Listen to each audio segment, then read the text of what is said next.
Hello good morning to all of you. Welcome back to my channel Stree dream.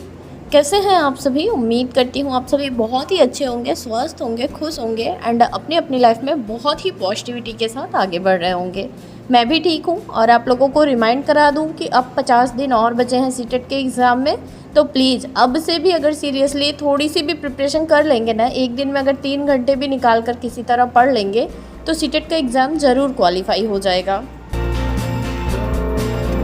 मैं भी preparation कर रही हूँ। सीटेट की प्रिपरेशन पर तो फोकस है ही मेरा, और उसके साथ साथ मैं जीएस की भी प्रिपरेशन बहुत अच्छे से कर रही हूँ।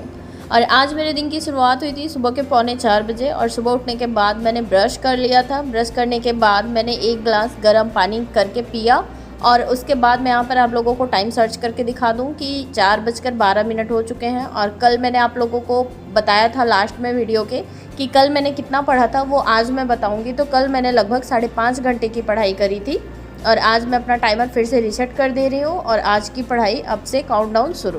कोशिश मेरी यही रहती है कि दिन भर में मैं टोटल एटलीस्ट 6 घंटे की पढ़ाई तो कंप्लीट ही कर लूँ, बट नहीं मैनेज हो पाता है क्योंकि सारवी आप लोगों को पता ही है बहुत छोटी हैं, अभी कुछ भी समझाती हूँ समझती नहीं हैं। जिद कर लेती हैं कि मतलब कॉपी वगैरह मेरी फेंक देती हैं, टेबल ऐसे पलट कर रख देती हैं और उसके ऊपर चढ़ कर बैठ जाती हैं।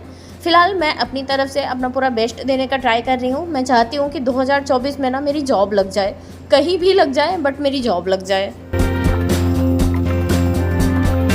आज सुबह मैंने 1.5 घंटे के आसपास की पढ़ाई कंप्लीट की थी। बीच में मैंने टाइमर चालू करना मतलब मैं भूल गई थी। सारवी उठी थी तो मैं उन्हें फिर से सुलाने लगी, और फिर से कल के जैसे मैं खुद सो गई। और उसके बाद फिर मैं उठी 7:30 बजे, और 7:30 बजे उठने के बाद मैंने अपने लिए चाय बनाया, और चाय बनाकर मैंने ब्रेड ले आई थी मैं कल, तो वो खाया, और उसके बाद फिर से बैठ गई थी पढ़ाई करने के लिए। आज सुबह मैं अपने स्टडी की जो शुरुआत की हूँ वो सीडीपी के साथ की हूँ, और सीडीपी में भी लर्निंग वाला चैप्टर मैं पढ़ रही हूँ। ये वाला चैप्टर सर ने एप्लीकेशन में कम से कम 6 वीडियोज़ में कंप्लीट कराया है, और बहुत ही अच्छे से डिटेल्स में समझाया है। वैसे इतने की ज़रूरत है नहीं सीटेट के लिए, पर सर ने बोला अगर सीटेट का एग्ज़ाम हम लोग क्वालिफाई कर लेंगे तो अदर एग्ज़ाम जब टीचिंग से रिलेटेड देंगे तो उसमें ये हमें बहुत ज़्यादा बेनिफिट देने वाला है। सुबह 4 बजे के आसपास जब मैं पढ़ने के लिए बैठी थी तब मैंने 3 लेक्चर अटेंड किया था। मैं बीच में थोड़ा सा टाइमर चालू करना भूल गई, इसलिए मेरे टाइमर में टाइमिंग कम शो कर रहा है। और उसके बाद मैं जब दोबारा से बैठी थी तो मैं आगे क्या चैप्टर कंप्लीट कर रही थी, और साथ ही साथ मैं जो टॉपिक मुझे समझ में नहीं आता या फिर मुझे ऐसा लगता है कि जो टॉपिक मैं भूल रही हूँ उसका मैं रिवीजन भी करती रहती हूँ।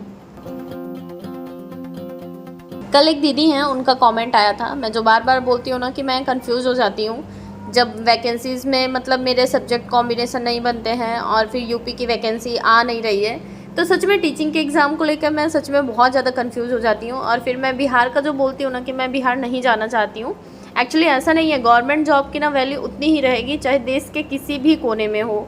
मैं इसलिए बार बार बोलती हूँ कि मैं बिहार नहीं जाना चाहती हूँ, क्योंकि मैं ना अब जैसे इधर उधर भागते भागते बहुत ज़्यादा थक गई हूँ। मैं कहीं पर स्टेबल करना चाहती हूँ। मैं चाहती हूँ ना कि ऐसी जगह पर मेरी जॉब लगे, या फिर ऐसी जगह पर मेरी चीज़ें फिक्स हों जहाँ पर मैं अपना घर बना पाऊँ। सॉरी, मेरे हस्बैंड की कॉल आ गई थी। कल पूरे दिन कॉल नहीं आई थी, रात के 11 बजे के आसपास कॉल आई थी, और अभी भी रात के 11 बज रहे हैं जब मैं वॉइस ओवर कर रही हूँ। तो आज भी पूरे दिन मतलब बात तो नहीं हुई थी, बट मैसेज आया था, तो अभी कॉल आ गई थी पर फिर भी बात नहीं हुई, इसलिए मैंने अपना वॉइस ओवर फिर से कंटिन्यू रखा। मैं आप लोगों को बता रही थी ना कि फिर मैं चाहती हूँ कि जहाँ भी मतलब जॉब लगे मैं अपना घर बनाऊँ, ताकि मैं भी फैमिली के साथ रह पाऊँ। अब किसको अच्छा लगता है पूरे दिन ना मैसेज आता है ना कॉल आता है, मेरा भी मन नहीं लगता है। मैं भी ना अपने आप को बस समझाने की कोशिश करती हूँ कि ठीक है पढ़ो, अगर पढ़ने से कुछ अच्छा होने वाला है ना तो पढ़ाई पर खूब ज़्यादा प्रेशर दो और खूब पढ़ो, बहुत अच्छे से पढ़ो, ताकि एक जॉब सिक्योर हो जाए जिससे कि मैं भी अपने हस्बैंड के साथ रह पाऊँ। क्योंकि जैसे ऐसा नहीं है कि वो वहाँ काम नहीं करेंगे तो फिर हमारा नहीं चलेगा, यहाँ भी काम करके चलेगा। पर एक होता है ना कि जैसे जो काम इंसान कर आया होता है और घर में भी लोगों को आदत हो जाती है उस चीज़ की। अभी मेरे घर में मेरी मदर इन लॉ को और मेरे हस्बैंड को छोड़कर कोई भी वर्किंग नहीं है, तो अभी बहुत सारी जिम्मेदारियां हैं, एंड अभी कुछ भी स्टेबल नहीं है हमारा। तो हर इंसान का अपना सपना होता है एटलीस्ट अपना घर बनाए, बच्चों की अच्छी एजुकेशन हो। तो यहाँ पर रहकर प्रॉपर वो चीज़ें उनसे नहीं हो पाएंगी, उनको ऐसा फील होता है। इसलिए मैं चाहती हूँ कि मैं भी कुछ करूँ ताकि उनको सपोर्ट कर पाऊँ। और इसीलिए मैं सोचती हूँ ना कि यहीं यूपी में ही कहीं लखनऊ हो गया, बनारस हो गया, या फिर कहीं भी यूपी में ही लग जाता, क्योंकि यहीं के पले बढ़े हैं। तो फिर यहाँ पर हस्बैंड को अच्छा लगता है, और कहीं जाऊँगी तो शायद घर नहीं बना पाऊँगी, फिर बहुत सारी चीज़ें होंगी, ऐसा मुझे अनसिक्योरिटी फ़ील होती है। इसीलिए सोचती हूँ कि इधर ही कहीं हो जाता ना तो बेटर था। फ़िलहाल अगर कोई ऑप्शन नहीं बचा है तो फिर बिहार वाला भी अपने आप में बहुत बड़ा एग्ज़ाम है।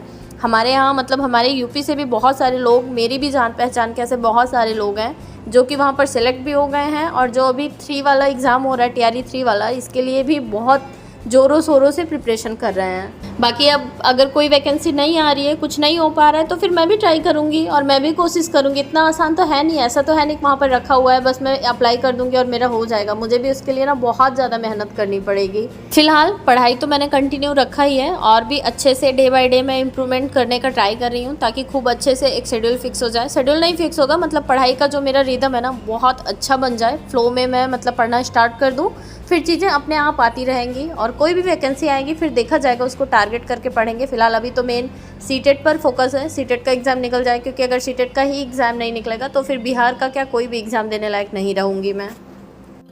बाकी आज मुझे शाम के टाइम जैसे थोड़ा सा अच्छा नहीं फील हो रहा था, इसलिए मैंने सोचा ये जो मैहर माता वाला मंदिर है ना, ये मेरे जस्ट बगल में ही है। रोड क्रॉस करके उस साइड मंदिर है और रोड क्रॉस करके इस साइड गली में मैं रहती हूँ, तो मैंने सोचा दर्शन करके आते हैं। तो यहाँ पर गई थी मैं, बहुत ज़्यादा मतलब सुकून मिलता है मुझे यहाँ पर जाके। आज दिन में मैंने टेस्ट लगाया था, तो उसमें मेरे जितने भी क्वेश्चन गलत हुए थे मंदिर से आने के बाद उनका मैं एनालिसिस की थी, और रात को मैंने सिर्फ चावल बनाया था, दिन की दाल बची थी, तो मेरा यही डिनर हो गया आज के लिए, बस इतना ही।